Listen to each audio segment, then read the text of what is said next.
سڵاو لەم ڤیدیۆدا باسی داونلۆدکردن و ئینستۆڵکردنی هەر سێ پرۆگرامی نۆتپاد پڵەس پڵەس لەگەڵ دۆسبۆکس لەگەڵ ئەسێمبلەر دەکەین. سەرەتا بۆ داونلۆدکردنی نۆتپاد پڵەس پڵەس دەچینە کڕۆم، تەنها دەنووسین نۆتپاد پڵەس پڵەس داونلۆد.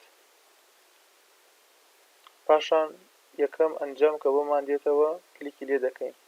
پاشان ئەم ڤێرژنانی کە بەردەستن 7.8.6 کلیک لێ دەکەین کە تازەترین ڤێرژنە. بۆ 32 بت or 64 بت 64 بت ئینستۆڵەر کلیک دەکەین، چاوەڕوان دەکەین تا داونلۆد تەواو بێت.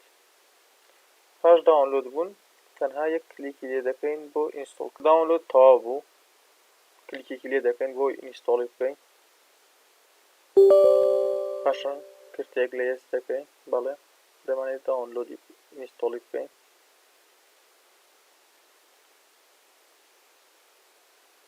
لەسەر شاشەیش شۆرتکەتێکمان بۆ دروست بکات. پاشان ئینستۆڵ.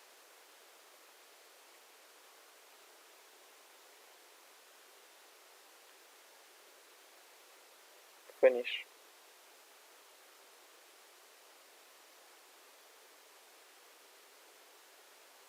ئەگەر لە هێڵەت سێ بکەین about notepad plus plus 64 بت.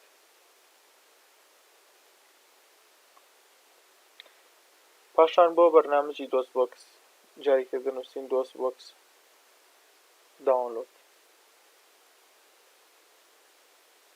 دووبارە لە یەکەم ئەنجام کلیک دەکەین.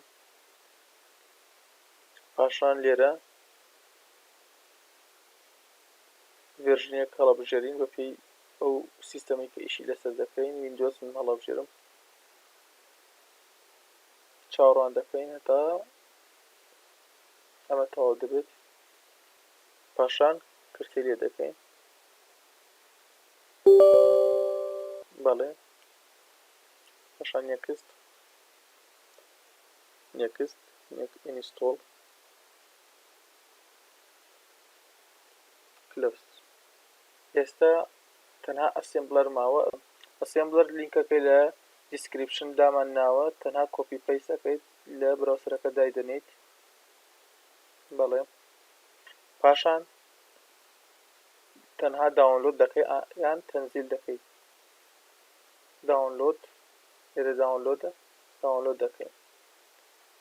دەڵێ ناتوانێت فایلەکە پیشان بدات چونکە زیف فایلە، لەناو ئەو فایلە هەندێک ئەکسکیوژن فایلی تر هەیە و لێرە ناتوانێت پیشان بدرێت، بەڵام ئێمە تەنها داونلۆدی دەکەین.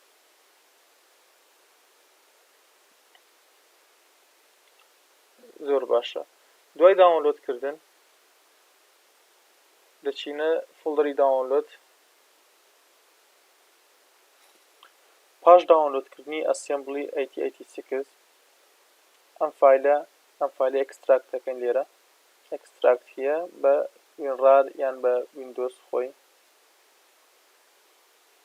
ئەکستراکت هەیە. پاشان کۆپی دەکەین بۆ درایڤی سی. لێرە لە درایڤی سی پەیستی دەکەین، پەیست دایدەین.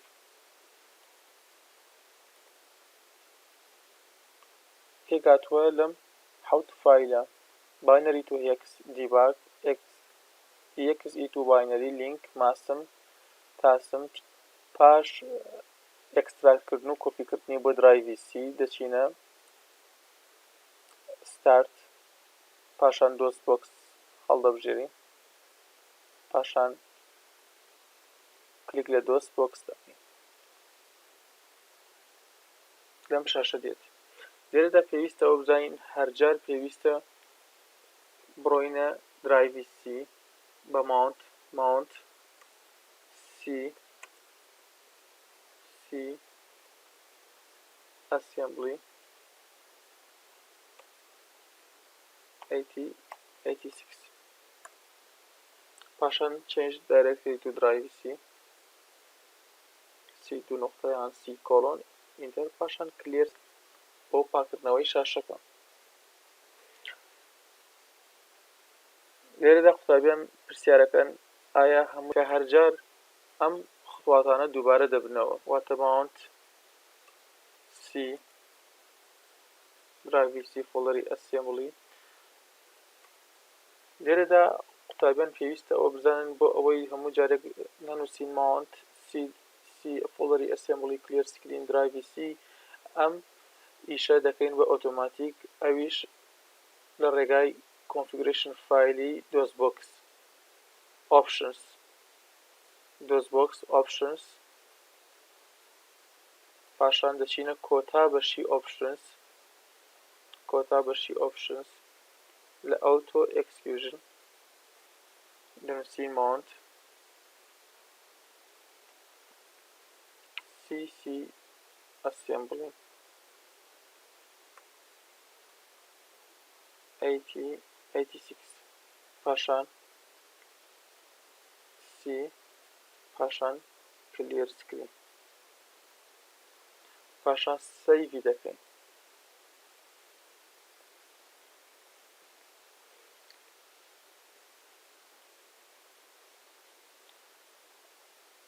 جارێکی تر تاقی دەکەینەوە dosbox